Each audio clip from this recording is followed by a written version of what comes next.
तो hello friends, आज हम बात करेंगे टूथएक या फिर टूथ पेन के बारे में, इनके दांतों के दर्द के बारे में और जानेंगे इसके कुछ कारण के बारे में और कुछ लक्षण के बारे में। और वीडियो के कुछ सेकंड में हम आपको सेल्फ ट्रीटमेंट प्रिकॉशंस फॉलो करने के लिए बताऊंगा, तो प्लीज़ मेरी वीडियो में आप लास्ट तक बने रहिएगा।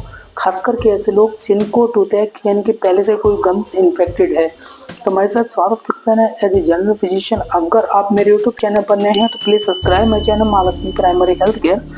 तो बात करते हैं हम टूथएक्स की। तो देखो फ्रेंड्स, दांतों में दर्द होने के बहुत सारे रीजंस यानी कि कारण होते हैं, बट मैं थ्री रीजंस की अगर मैं बात करूंगा तो सबसे पहला रीजन इसका ये होता है इन्फेक्टेड गम्स की वजह से। कहीं ना कहीं मसूड़ों में इन्फेक्शन होने की वजह से भी आपको यानी कि दांत के अंदर यानी कि दर्द दिखाई दे सकता है।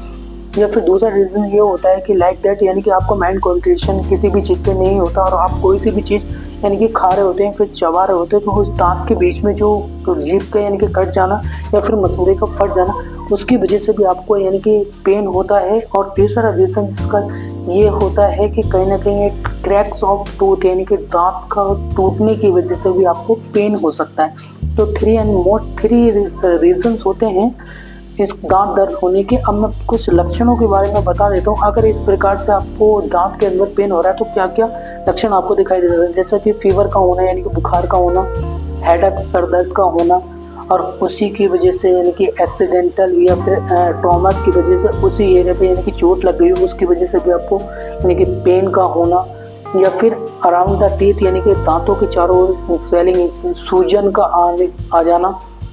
तो ये कुछ लक्षण इसके दिखाई देते हैं। तो अब मैं बात करूंगा इसके कुछ सेल्फ ट्रीटमेंट प्रिकॉशंस की बारे में। अगर आपको बाई चांस टूथएक यानी फिर टूथएक होता है तो इसको एक मेडिकल इमरजेंसी कंडीशन में हम डेंटल डिजीज भी बोलते हैं यानी कि दांतों की बीमारी।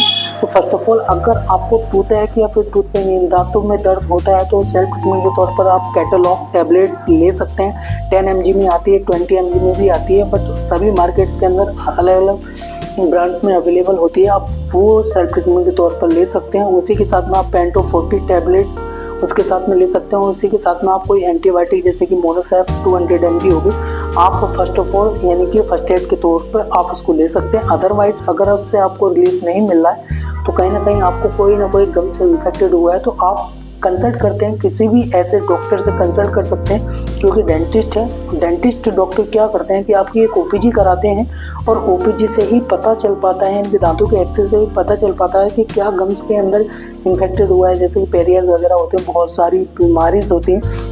उसको ही पता करने के बाद में फिर उसी के प्रेस्क्रिप्शन को फॉलो करके आपको उनके ट्रीटमेंट्स को फॉलो करना होता है। तो ये कुछ सेल्फ ट्रीटमेंट और प्रिकॉशन थे जो अभी आपको मैंने नॉर्मली वे में समझाया कि दांत में दर्द क्यों होता है और उसका क्या कारण होता है, क्या क्या लक्षण होते हैं। तो friends, I hope you have understood my video about the toothache या फिर टूथ पेन।